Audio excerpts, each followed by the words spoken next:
चलिए आज का टॉपिक हमारा क्या है? जैन एवं बौद्ध है ना, गौतम बुद्ध और बौद्ध धर्म।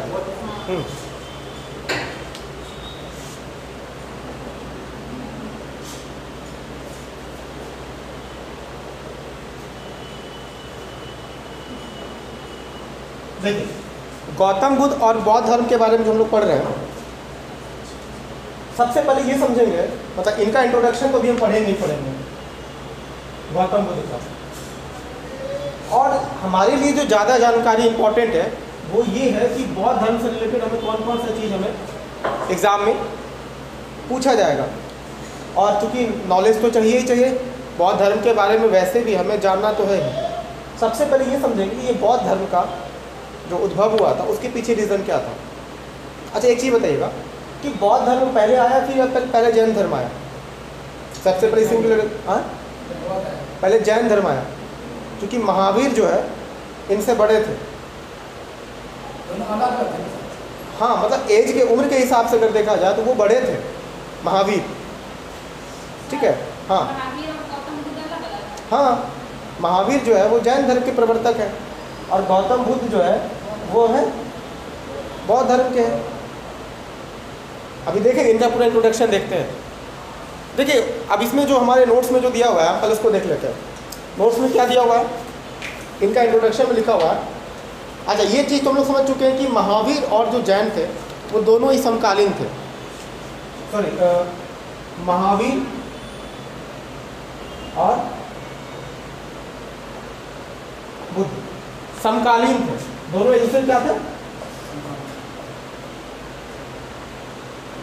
फैन ऑफ कर दीजिए, हमको अभी याद आया।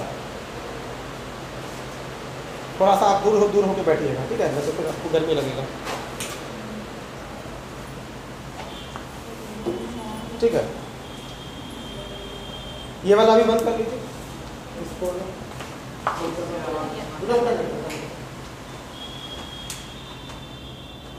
आप थोड़ा ज़्यादा अच्छा आवाज क्लियर आएगा, ठीक है। तो महावीर और जो बुद्ध थे वो दोनों ही क्या थे? समकालीन है। समकालीन का मतलब क्या होता है? दोनों लगभग एक ही टाइम पीरियड में होंगे, समान कम नहीं। समकालीन का मतलब है कि जैसे आप और हम दोनों एक ही टाइम पीरियड में मिले हैं, हम आपको देख रहे हैं, आप हमको देख रहे हैं। हालांकि समकालीन में कोई एक व्यक्ति बड़ा या छोटा हो सकता है ना। जैसे हम आपसे बड़े हैं, लेकिन समकालीन तो है ना भाई। हम कहने का मतलब हमने आपको देखा है। जैसे कुछ लोग गांधी को देखा है तो वो गांधी को कह सकते हैं कि गांधी और हम क्या थे? समकालीन थे। इसका मतलब है कि गांधी और ये दोनों एक ही टाइम पीरियड में आए होंगे। जैसे जवाहरलाल नेहरू और महात्मा गांधी दोनों एक दूसरे के क्या थे? समकालीन थे। लेकिन बड़े कौन थे? ओबियसली महात्मा गांधी बड़े थे, लेकिन वो एक दूसरे में क्या थे? समकालीन थे। समझ में आया? तो जैन ये जो है कि महावीर और बुद्ध जो है दोनों ही समकालीन थे और इन दोनों के धर्मोपदेश में इसका समानता भी है।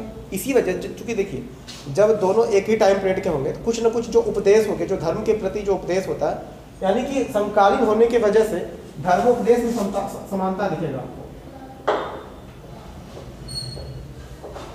धर्मोपदेश, इसका मतलब क्या हुआ? धर्म के लिए जो उपदेश देते हैं, ये सारा उपदेश देंगे ना, अपना अपना विचार दोनों बताएंगे। जैन के अपने विचार होंगे, बुद्ध के अपने विचार होंगे। तो दोनों के विचारों में आपको क्या मिलता है? दोनों के धर्मोपदेश में आपको समानता भी दिखता है, इक्वालिटी। काफी कुछ सिमिलर आपको देखने को मिलेगा, बहुत सारा चीज आपको सिमिलर मिलेगा। जैसे कि जैन भी नास्तिक दर्शन के थे और बुद्ध भी क्या थे? नास्तिक दर्शन के थे।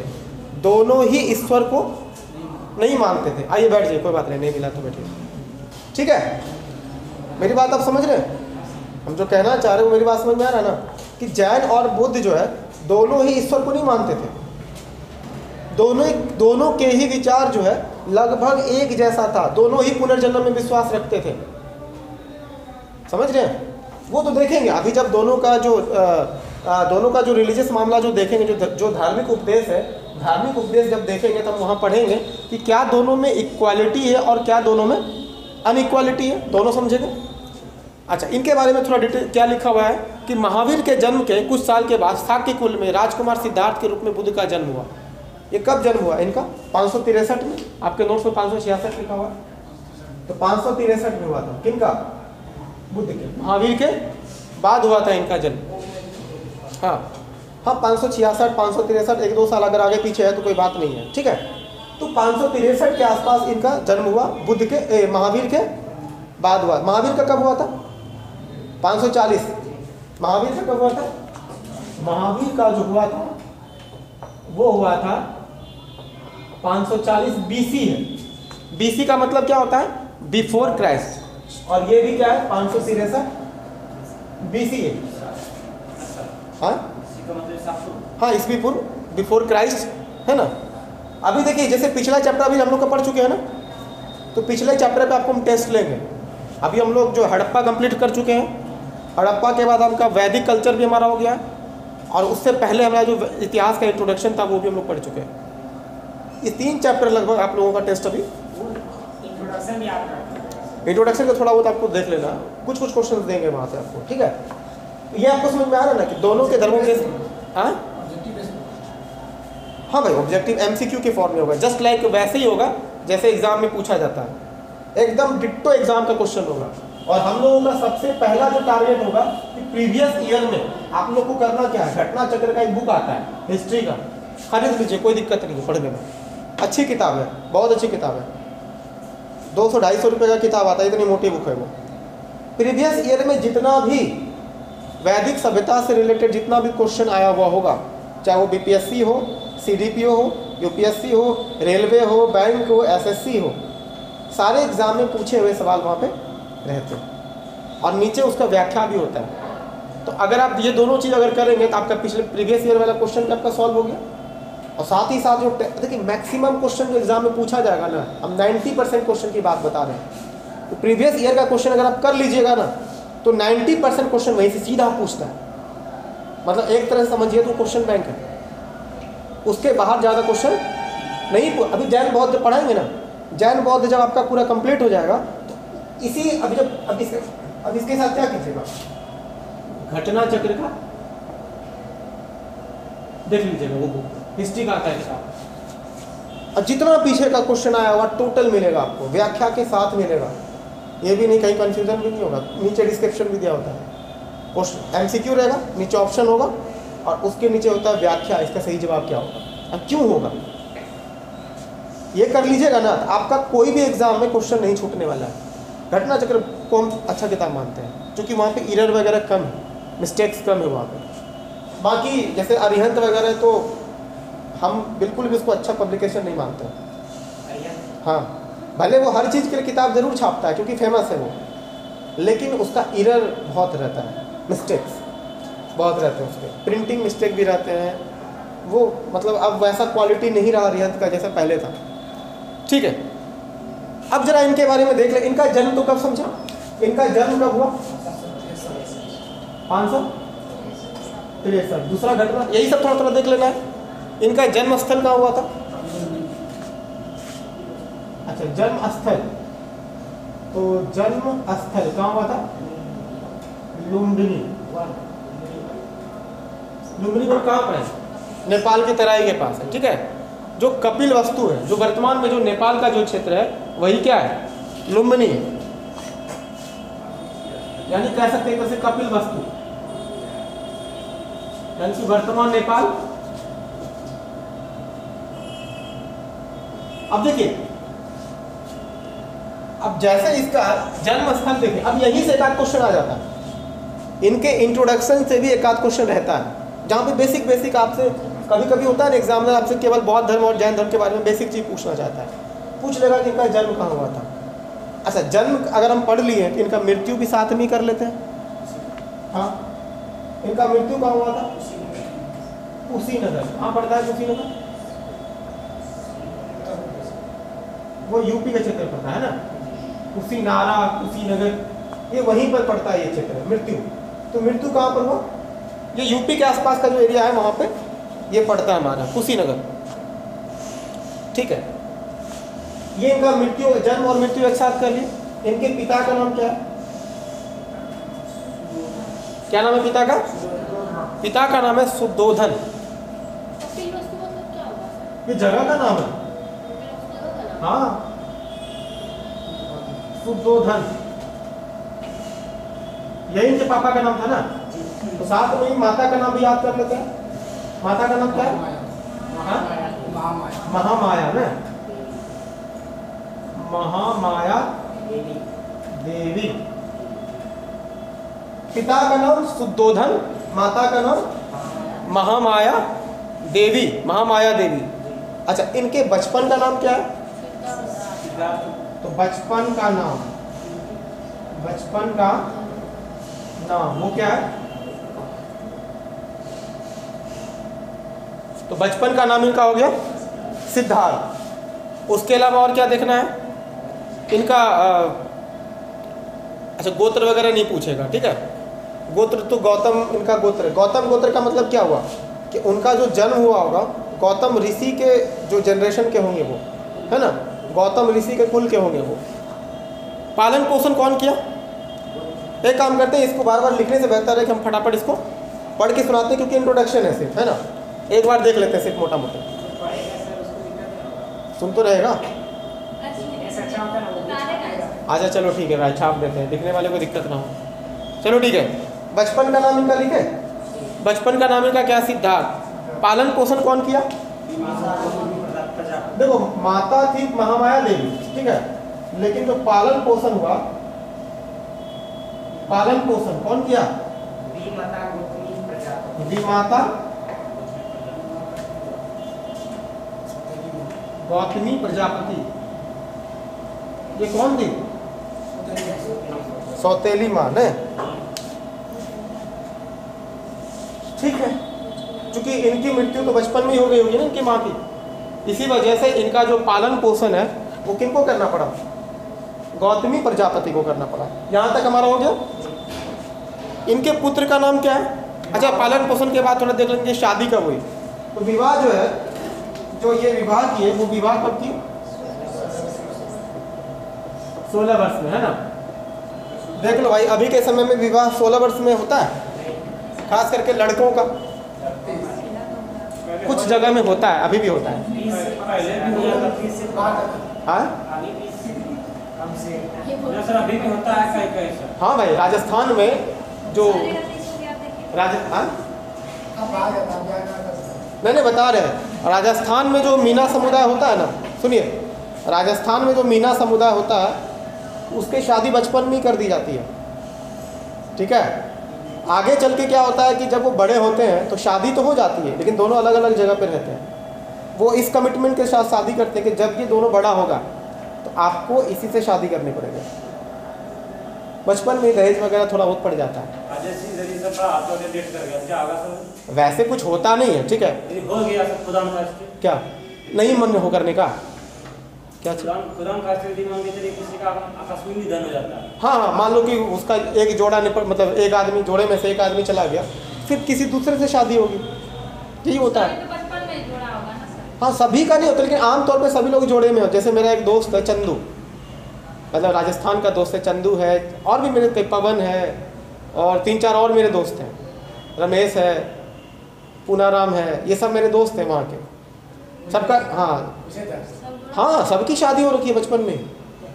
अब वो लोग जब इस वीडियो को देख रहे होंगे कितना वो हंसेंगे कि मेरा मतलब कच्चा चिट्ठा वहाँ पे जो है खुल रहा है। सबकी शादी हो रखी है बचपन में। अच्छा, कुछ लोगों की तो सचमुच शादी हो गई है, एक चंदू को छोड़ करके लगभग सबकी शादी हो गई, उसी से जिससे होना था हो गया शादी उनके। मेरे साथ ही वो यूपीएससी का प्रिपरेशन कर रहे थे दिल्ली में, है ना। तो अब इनका भी शादी बचपन में हो गया, 16 वर्ष। आप सोचो ये कब निकलेंगे ये घर से बाहर? 29 साल में निकलेंगे ना ये, 29 साल में निकलेंगे और 35 में वापस आ जाएंगे, ज्ञान की प्राप्ति वगैरह करके वापस आ जाएंगे। 6 साल में इनका सारा काम तमाम हो जाता है। आईएएस बन के आए ना, पीटी मेंस इंटरव्यू 6 साल में क्लियर करते हैं। और वो भाई साहब कौन है, महावीर, वो भी लगभग 29 में निकलते हैं, और वो 42-43 साल तक वहीं रहते हैं, बुढ़े हो जाते हैं। जैसे कई सारे लोग, आप हमको भी जोड़ सकते हैं उसमें, आप है ना, हमें भी जोड़ सकते हैं कि 2015 में निकले थे, आज तक लटके हुए हैं उसी में। वैसे बुद्ध के टाइम के बराबर ही लगभग लिए हैं हमने, ठीक है। अच्छा, विवाह इनका 16 वर्ष में हो गया, ठीक है। यशोधरा इनकी वाइफ का नाम था ना, चलो भाई वाइफ का नाम भी दे देते हैं। वाइफ, पत्नी कौन है? यशोधरा। यशोधरा से इनकी शादी हुई तो वाइफ का नाम भी यशोधरा, समझ में आ गया। अच्छा, पुत्र का नाम लिख दिए? कहाँ लिखे? नहीं, पुत्र का नाम भी जरा लिख लेते हैं। पुत्र का नाम क्या है? राहुल बाबा, मतलब वो वाले बाबा नहीं जो आलू से सोना निकालते हैं, ये वाले राहुल बाबा नहीं, ये राहुल बाबा दूसरे थे, ठीक है। अच्छा, अब यहाँ से थोड़ा इंपॉर्टेंट चीज आ जाता है। अब यहाँ से मिटाते हैं कुछ कुछ चीज़ों को जो एग्जाम के पॉइंट ऑफ व्यू से ज़्यादा इंपॉर्टेंट है, उसको हम देखते हैं। अब जो चीज़ अभी पढ़े है ना, वो उसको एज ए टाइम अभी ही उसको समझ लेना है, घर में जा करके कोई जरूरत नहीं है। अभी जब पढ़ रहे हैं उसको अभी समझ के देख लेना, थोड़ा बहुत सिर्फ रिवीजन करने का जरूरत पड़ेगा। तो देख लीजिए, मृत्यु हुआ था कुशीनगर, जन्म हुआ था लुम्बिनी, पिता का नाम शुद्धोधन, माता का नाम महामाया देवी, बचपन का नाम सिद्धार्थ, पालन पोषण का हुआ गौतमी प्रजापति ने किया था, और विवाह 16 वर्ष, वाइफ यशोधरा, और पुत्र राहुल बाबा, है ना। चलो और कुछ क्या चीज नहीं समझे? वो गणराज जी का अलग नाम, हाँ। चलो ठीक है, इसके बाद देखते हैं कि जब ये घर से निकले थे, जब ये अपने गृह को त्यागे थे, तो इनके गृह त्याग की घटना को क्या बोलते हैं? तो गृह त्याग की घटना, गृह त्याग की घटना, ये मोस्ट वेरी इंपॉर्टेंट है। आप लोग अपने नोट्स में इसको टिक कर लीजिएगा, ठीक है। तो महाभिनिष्क्रमण, तो क्या नाम है?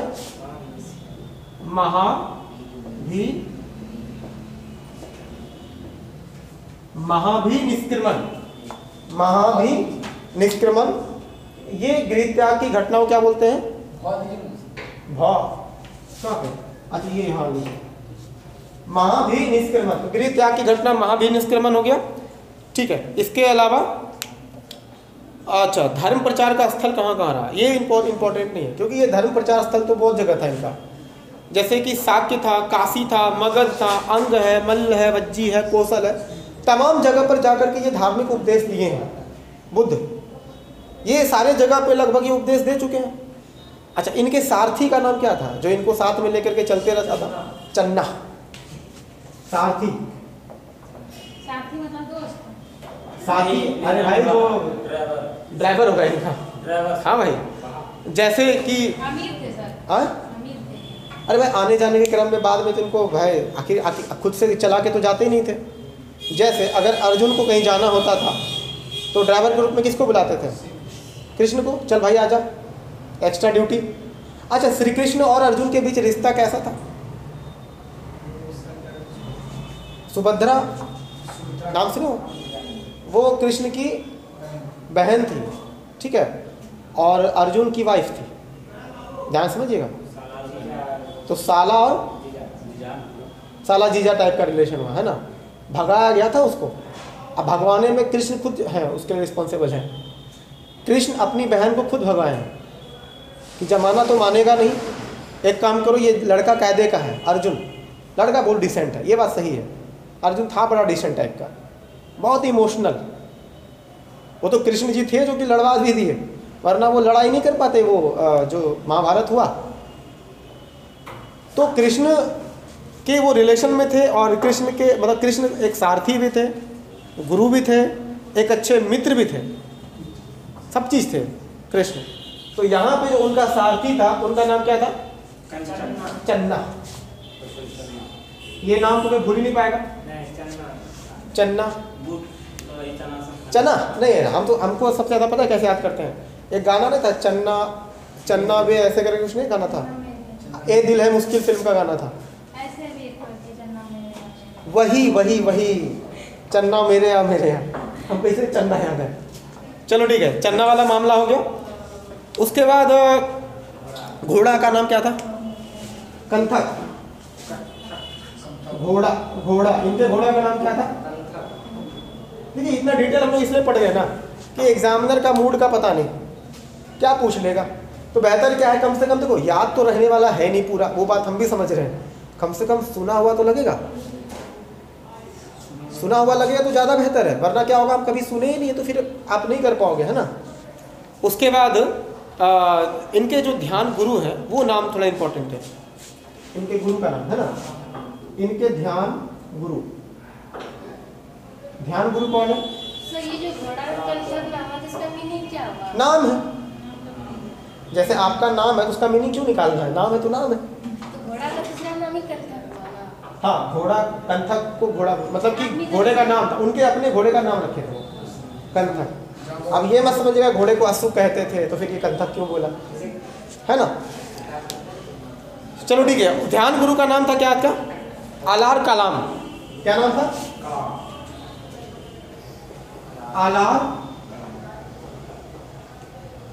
आलार कलाम, यानी कि कलाम याद रखिए, है ना, आलार कलाम। आलार कलाम के अलावा इन दूसरा जो है रुद्र करामपुत, रुद्र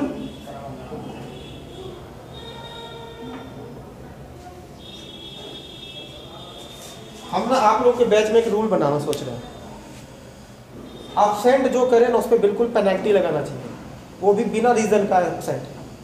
बोल के करता है तो उसके। हाँ, मतलब कोई बोलने के बाद भी कोई रीजनेबल होना चाहिए, है ना, मतलब तार्किक होना चाहिए थोड़ा सा। ये नहीं कि सर ऐसे आज मेरा मूड नहीं कर रहा है, आज नहीं आएंगे। आना है तो रेगुलर आना होगा। जब आप टीम में बने हुए हैं, मेरी बात समझ आते, वो तो अलग मैटर है, मेरा भी हो सकता है। अब मेरा भी कल फीवर था लेकिन तब भी हम पढ़ाए थे।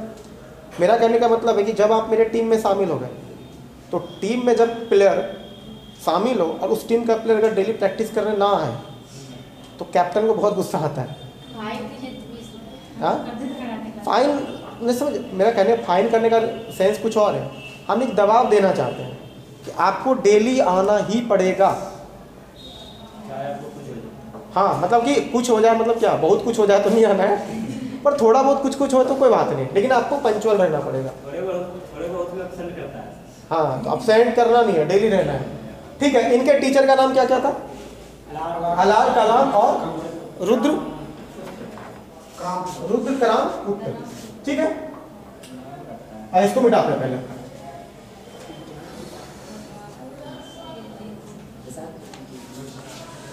चलिए, उसके बाद हमारा आ जाता है, अच्छा ज्ञान प्राप्ति है तो 35 वर्ष की आयु में किया गया था, वो तो बता ही दिए। और ये कब किए थे? वैशाख पूर्णिमा के दिन। वैशाख महीना कौन सा महीना होता है? अभी जो चल रहा है ना, वैशाख महीना, चैत चल रहा है। अच्छा, चैत के बाद जो इसके बाद आएगा वैशाख, गर्मी के टाइम में, है ना। अभी तो गर्मी है। हाँ, अभी भी गर्मी है ना। तो 35 वर्ष की आयु में वैशाख पूर्णिमा के दिन जो इनको चूंकि ज्ञान की प्राप्ति हुई, और इसी वजह से इनको क्या बोले, उसी दिन से इनका नाम बुद्ध पड़ा। पहले इनका नाम बुद्ध नहीं था। हाँ, क्या इतिहास? हाँ, ज्ञान की प्राप्ति हुई ना उनको, वो पूरा समझ गए कि दुनिया में दुखों का वजह क्या है, इसको दूर कैसे किया जा सकता है। ये सब चीज़ इनको वैशाख पूर्णिमा के दिन फाइनली जाके पूरा समझ में आया, कंसेप्ट क्लियर हुआ इनका, मतलब सीधा समझो रिजल्ट आ गया उस दिन इनका, है ना। चलो ठीक है, तो ज्ञान प्राप्ति समझ में आ गया। अच्छा, ज्ञान प्राप्ति स्थल कहाँ था? तो ज्ञान प्राप्ति स्थल कहाँ पे ज्ञान प्राप्ति हुआ था? बोध गया नहीं, बोध गया में ही हुआ था, निरंजना नदी के तट पर। निरंजना नदी आपका लगभग जो क्यूल नदी है ना, अभी आपका जो देख रहे हैं ना, क्यूल नदी जो क्यूल के आसपास है, पुराने समय में उसी को निरंजना नदी कहते थे। ठीक है, तो ये बोध गया के पास इनको ज्ञान प्राप्ति का मौका मिला था। चलो ठीक है, उसके बाद बट वृक्ष, बट वही बरगद, बट, तो बट वृक्ष के नीचे, इसी वृक्ष के नीचे क्या हुआ था? ज्ञान की प्राप्ति हुई थी। तो ज्ञान की प्राप्ति का जो स्थल हुआ, वैसे इसी के साथ किसी और क्या देख लेते हैं, बट वृक्ष के नीचे। और ये बट वृक्ष कहाँ था? निरंजना नदी तो था। कहाँ पे था? निरंजना नदी। बड़ा अच्छा जगह ढूंढे थे ये, नदी किनारे पेड़ हो, एक तो ठंडक ठंडक मौसम कितना बढ़िया होगा। ठीक है, इनका जो प्रथम उपदेश दिए थे उपदेश जाके कहाँ देंगे वो? सारनाथ में देंगे। प्रथम उपदेश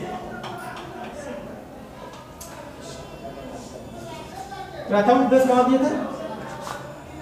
सारनाथ में दिए थे, है ना? सारनाथ, ठीक है, सारनाथ में दिए थे। और इस घटना को क्या बोलते हैं? धर्म चक्र प्रवर्तन। इस घटना को क्या बोलते हैं? इस घटना, ये घटना है धर्म चक्र प्रवर्तन। धर्म चक्र प्रवर्तन यानी कि जो प्रथम उपदेश दिए, उपदेश देने की घटना को ही क्या बोलते हैं? धर्म चक्र प्रवर्तन। यानी कि ये जो बाबा जी गए होंगे, बुद्ध जब सारनाथ गए होंगे तो पहली बार जाके पूरा एकदम ज्ञान दिए होंगे, इंसान को दुख क्यों होता है, तकलीफ क्यों होता है, इस घटना को, है ना? जैसे पढ़ाने लिखाने को क्या बोलते हैं? टीचिंग करना, शिक्षा देना। जस्ट लाइक ये भी शिक्षा ही दे रहे थे। उस शिक्षा देने की प्रोसेस को क्या बोलते हैं? धर्म चक्र प्रवर्तन कहते हैं। ठीक है, धर्म की बातें करता था। हाँ, निश्चित रूप से धर्म की बात ही करेंगे, क्योंकि ये बौद्ध धर्म को स्थापित किए थे। तो धर्म चक्र प्रवर्तन ये हमारा हो गया। अच्छा, किस भाषा में दिए थे ये इंपॉर्टेंट है। जैन किस भाषा में देंगे? प्राकृत। याद रखिएगा, हालांकि ऐसा नहीं है कि बुद्ध जो है प्राकृत भाषा का इस्तेमाल नहीं किए, बुद्ध भी प्राकृत भाषा का इस्तेमाल किए, लेकिन कम। ज़्यादातर इनके जो उपदेश है वो पाली भाषा में ही दिया गया है। जबकि पाली भाषा गूगल पे सर्च कीजिएगा, दिखा देगा आपको। पाली भाषा तो अभी भी लोग यूपीएससी वगैरह जो करते हैं ना, वो पाली भाषा ऑप्शनल रखते हैं। वो हमें नहीं पता। हाँ, तो उसी तरह से थोड़ा डिफरेंट होता है। एक बार आप लोग थोड़ा संस्कृत के जैसा आप कह सकते हो, संस्कृत हिंदी के जैसा मिक्स ही कह सकते हो। समझ में तो हमें भी नहीं आएगा। ठीक है, अब इनके शिष्य का नाम क्या था? कौन थे? आनंद और उपाली और आनंद इनके शिष्य का नाम था। हाँ भाई, दोनों शिष्य थे। जैसे आप लोग हमारे कई सारे शिष्य एवं शिष्याएं हैं, वैसे ही इनके ये दो प्रमुख शिष्य थे। पहले टीचर के पास बहुत ज़्यादा स्टूडेंट नहीं होता था, अभी के जैसा 2000-4000 स्टूडेंट पढ़ा रहा है ना? हाँ, पहले पॉपुलेशन भी कम था। हाँ, उस समय ऐसा नहीं था, पढ़े लिखे लोग कहाँ थे, ज़्यादा कम थे। अच्छा, ये जो जीवन का अंत हुआ था, ये जीवन का अंत कितने साल में हुआ था? 80 वर्ष, है ना? 80 साल जिए तो मेरे ख्याल से काफ़ी है। ठीक है, हाँ भाई, 80 समझ रहे हो, 80 पूरा जी ही लिया, अब क्या चाहिए? 483 BC में ये निपट गए थे। अच्छा, इनका जन्म कब हुआ था? 463। देखिए 563। अब मृत्यु कब हुआ? ये ध्यान रखिएगा, डेट पूछता है कभी कभी बीपीएससी, सीडीपीओ, ये डेट भी पूछता है। अच्छा, उसके अलावा ये किस दिन मरे थे? सुनिए, इनका मृत्यु और जन्म का दिन एक ही है। यही सबसे बड़ा कोइंसिडेंस है। मतलब वैशाख पूर्णिमा के दिन इनका जन्म हुआ था, है ना? और मृत्यु भी लगभग इसी टाइम हुआ था, और ज्ञान की प्राप्ति भी हाँ उसी दिन लगभग। अब एग्जैक्ट डेट कोई दावा नहीं कर सकता, एकदम उसी दिन हुआ था, लेकिन उसी के आसपास हुआ था, वैशाख में हुआ था इनका। ठीक है, इनके मृत्यु की घटना को क्या बोलते हैं?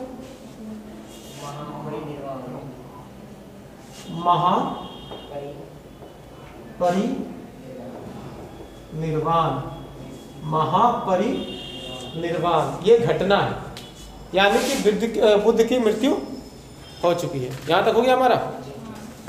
थोड़ा बहुत और देख लेते हैं इनका, बुद्ध का थोड़ा डिटेलिंग। घटना का नाम है। हाँ, अब ये कह सकते हैं बुद्ध का महापरिनिर्वाण हो गया, यानी मृत्यु हो गया।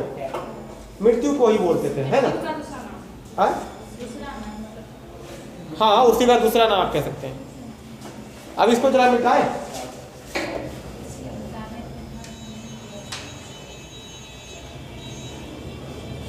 आप लोग को जब लगे ना कि वीडियो काफ़ी स्लो चल रहा है तो आप लोग एक काम क्या कीजिए, सेटिंग में जाइएगा, स्पीड का ऑप्शन आता है, उसको 1.2 कर दीजिएगा। हाँ 1.2x या 1.5 भी कर सकते हैं अगर ज़्यादा धीरे हम बोल रहे हो तो। स्पीड में ख़त्म हो जाएगा वीडियो, 1 घंटा पता भी नहीं चलेगा, है ना। तो चलिए एक तरफ से देखते हैं कि बुद्ध के जीवन की घटना जो अभी कर चुके हैं और उनका स्थान कहाँ पे था। तो उनका जन्म अभी कहाँ पड़े, लुम्बिनी। तो मृत्यु कहाँ देखें, कुशीनगर। तो लुम्बिनी और कुशीनगर याद रहेगा ना। उसके अलावा प्रथम प्रवचन कहाँ दिए थे, सारनाथ। और ज्ञान की प्राप्ति कहाँ हुई थी। ये चारों को हम एक बॉक्स बना के हम जानबूझ के, चूँकि ज़्यादा इंपॉर्टेंट है ये हमारे लिए, ठीक है। अच्छा, बुद्ध के जीवन की घटनाएं एवं उनके प्रतीक, ये मोस्ट वेरी वेरी इंपॉर्टेंट है। तो बुद्ध के घटनाएं, बुद्ध के जीवन की, बुद्ध के जीवन घटनाएं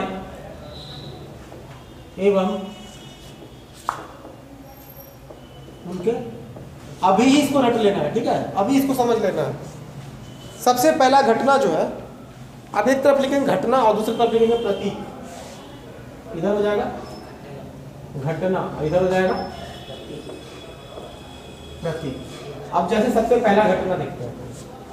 अब देखिए ये घटना तो घटेगा ही, लेकिन उसको जो उसके शिष्य हैं वो किस रूप में याद रखते हैं, प्रतीक के रूप में। जैसे वो खड़ाम देखें जो लकड़ी का होता है, अब जो उसको पादुका भी, चरण पादुका कहते हैं हिंदू पे, है ना।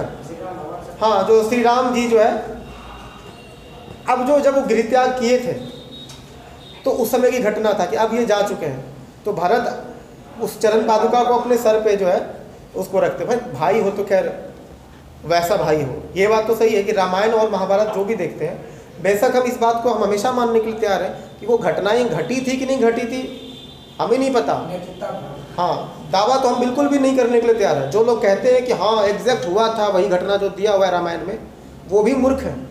और जो कहते हैं कि ऐसा कुछ हुआ ही नहीं हुआ होगा, वो भी मूर्ख है, क्योंकि एग्जैक्टली क्या है पता नहीं। अभी उसका भी कुछ भी कंफर्म नहीं है। अभी देखिए, ये धार्मिक रूप में जितनी सारी चीज़ हम पढ़ते हैं ना, वो पूरा सच कभी नहीं होता है, ठीक है।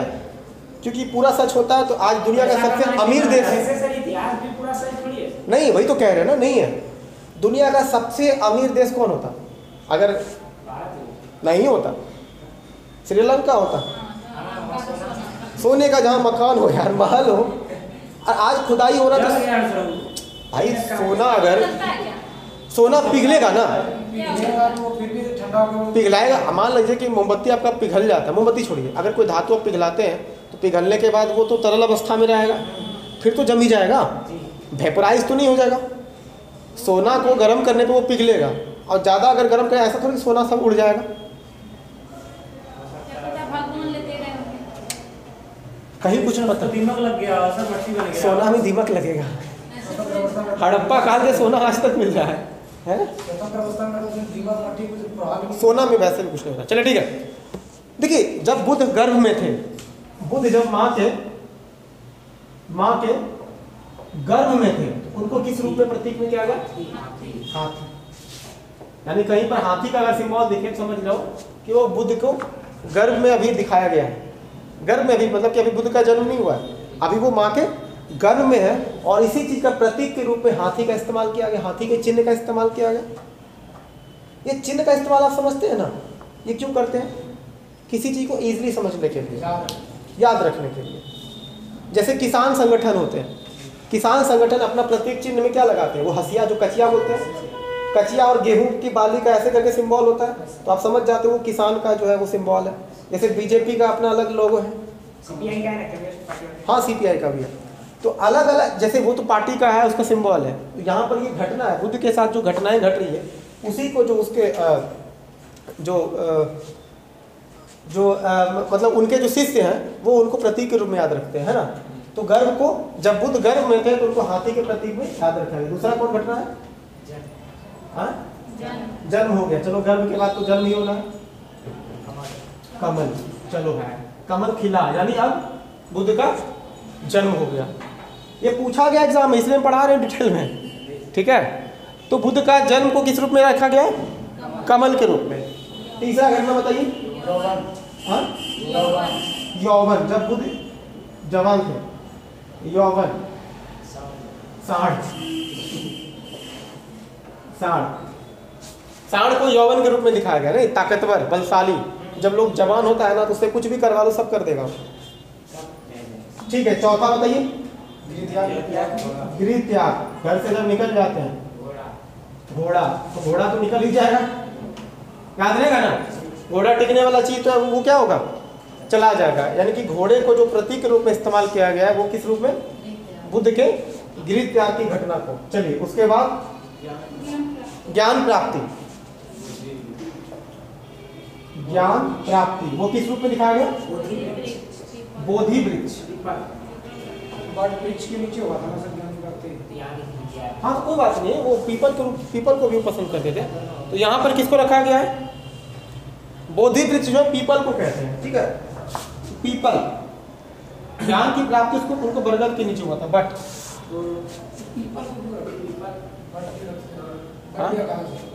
पीपल को बट कहते हैं? नहीं सर, वही तो, बरगद अलग होता है, पीपल अलग होता है। हाँ पीपल को रखा गया सर। हाँ, पीपल के रूप में रखा गया। एग्जैक्टली यही हुआ इसका। हाँ हाँ, वो आप देख रहे हैं कि बुद्ध का जो है ना वो पीपल के ही पत्ते का इस्तेमाल किया गया उसमें, आप जब देखना। ठीक है, उसके बाद वाला घटना जरा बताइएगा। हाँ,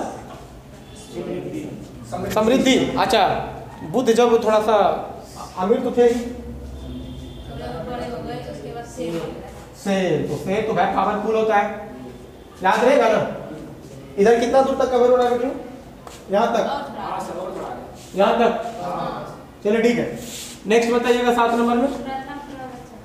प्रथम प्रवचन। प्रथम प्रवचन को किस रूप में दिखाया गया? चक्र। चक्र को मतलब एक तरह से गति के रूप में आप देखो। चक्र याद है?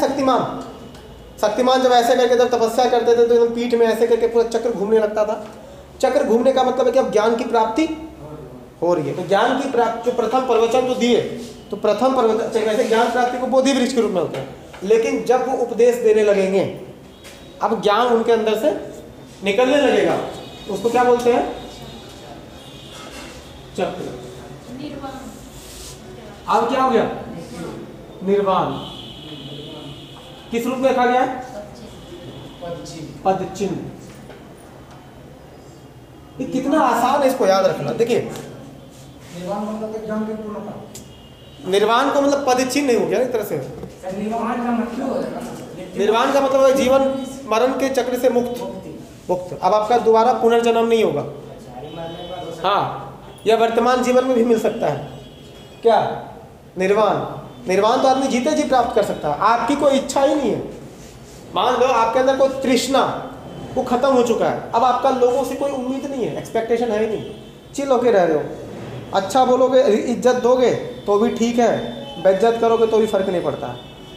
तो ना अपमान और ना सम्मान का भय है किसी चीज़ का। तो यानी आप किस स्थिति में पहुंच चुके हो? निर्वाण।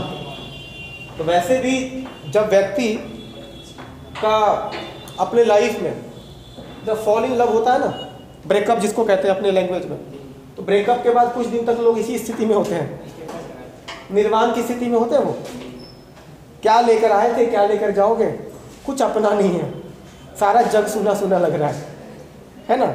लगता है कुछ नहीं, खाने पीने का इच्छा नहीं बिल्कुल करेगा। नहीं, खाने पीने का इच्छा तो शुरुआत में नहीं करता है, हाँ लास्ट में भी नहीं करता है। मतलब फर्स्ट टाइम जब मिलते हैं तब भी खाना पीना आदमी भूल जाता है, और जब ब्रेकअप होता है तब भी उनकी वही स्थिति होती है, निर्वाण की स्थिति होती है। बीच में तो भाई हसीन सपने देखे जाते हैं, फ्यूचर प्लानिंग होता है, और एक समय के बाद फ्यूचर प्लानिंग फ्यूचर में ही रह जाता है। तो भाई निर्वाण की स्थिति समझ रहे हैं? कोई मोह माया किसी से नहीं है ना, अब कुछ नहीं अच्छा लग रहा है, निर्वाण। उसके बाद क्या है? मृत्यु, 9 नंबर घटना। अच्छा, जब बुद्ध को ज्ञान की प्राप्ति वगैरह हो गया होगा ना, ठीक से एकदम सब चीज़ प्रवचन वगैरह देकर समझ में आ गया होगा कि अब मेरा जो जिंदगी है वो सफल हो गया, अब हमें जन्म और मृत्यु से टेंशन नहीं है। यानी उनको समझा हम निर्वाण की स्थिति में पहुंच चुके हैं और एक समय के बाद बुद्ध की भी मृत्यु हो जाती है और उनको जो है स्तूप के रूप में, क्योंकि स्तूप में दफनाते हैं। स्तूप अच्छा पहले को बताते हैं स्तूप क्या होता है, बताते हैं। मृत्यु की घटना क्या होता है? महाभी निष्क्रमण। ओ सॉरी महापरिनिर्वाण। इसका क्या बताया था? नहीं इसका क्या बताया था? महापरिनिर्वाण होगा सर, उसका गृह त्याग का नाम। हाँ वो गृह त्याग वाला है ना, ये तो गृह त्याग हो गया और ये हो गया महापरिनिर्वाण। इसलिए कंफ्यूजन नहीं कीजिएगा, एक ही जैसा महापरिनिर्वाण। तो निर्वाण जैसे याद रहेगा समझ जाइएगा, निपट गया। अब महाभी निष्क्रमण में तो चलो भाई घर से निकलो, निष्क्रमण निकल जाओ, है ना, निष्क्रमण। अब यही सब छोटा छोटा वर्ड, चूंकि बड़ा बड़ा वर्ड है तो याद रखने में दिक्कत होता है, तो निष्क्रमण रखेंगे, है ना। कितना मिनट हो गया वीडियो?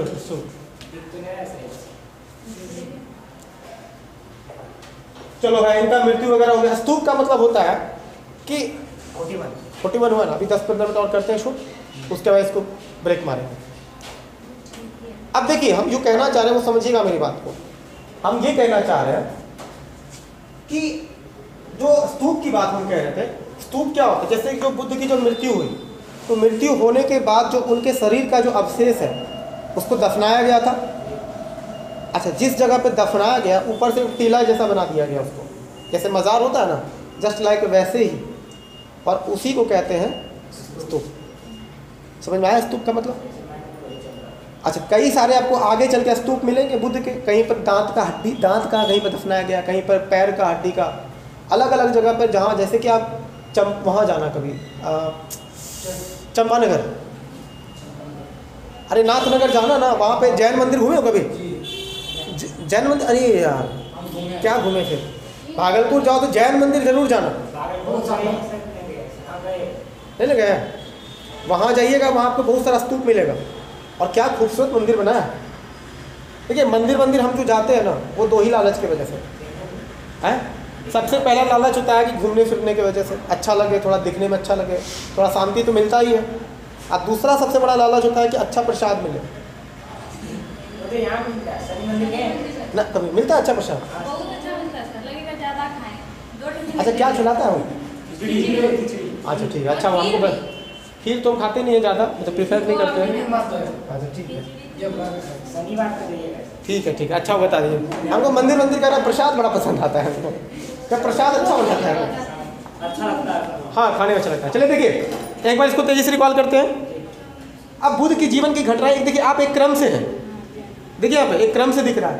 तो घटना में गर्भ, यहाँ पे इसको बॉक्स में रहते ताकि ये घटना है और यहाँ पे क्या उसका प्रतीक चिन्ह है ना। अब अभी बुद्ध का जन्म नहीं हुआ, वो गर्भ में है, तो प्रतीक चिन्ह क्या है? ये क्यों रखा गया हमें भी नहीं पता।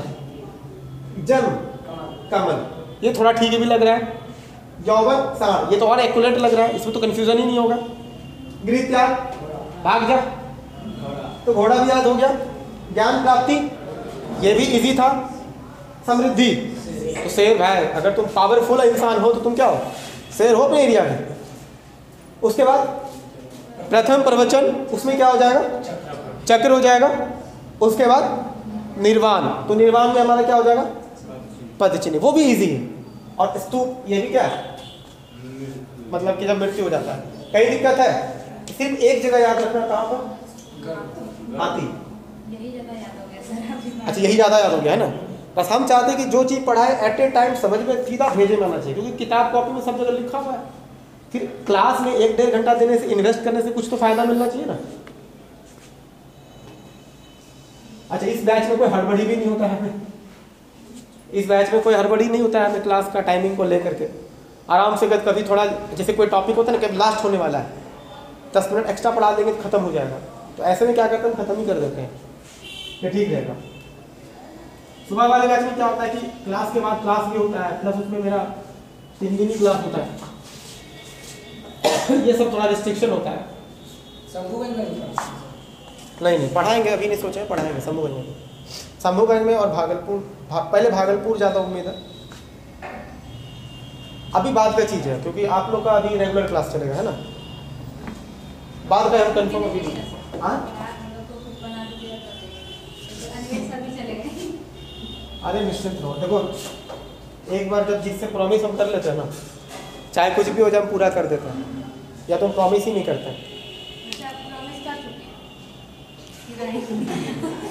याद दिलाने के लिए धन्यवाद। ठीक है ठीक है ठीक है, यही बोल बोल के ना थोड़ा सा प्रेशर बनाया करो। अब देखो ये हमें उतना इंपॉर्टेंट नहीं है पढ़ने का, इसको हम स्किप कर सकते हैं कि महापरिनिर्वाण के बाद बुद्ध के अवशेषों को 8 भागों में विभाजित किया गया। मतलब बुद्ध का जो अवशेष था उसको अलग अलग जगह पे जाके दफनाया गया था, स्तूप बनवाया गया था। जैसे कि लिच्छवी में, लिच्छवी, वैशाली, साक्य, कपिलवस्तु, कोली, ग्राम, ये अलग अलग जगह पर जो है जो करवाया गया था। हमें ये इंपॉर्टेंट नहीं है। ये तो राजा सब है। हाँ हाँ, वो उस क्षेत्र का है, मल्ल वगैरह था, पुली थे, अजातशत्रु भी करवाया था, मगध में वो बनवाया था स्तूप वगैरह। चलिए भाई ठीक है, अब जो हम लोगों का जो इम्पोर्टेंट टॉपिक है उसको क्या करें, इस वीडियो को थोड़ा पॉज कर लेते हैं, ठीक है। उसके बाद जो अगला टॉपिक है बौद्ध धर्म के सिद्धांत, इसको थोड़ा देर बाद करें।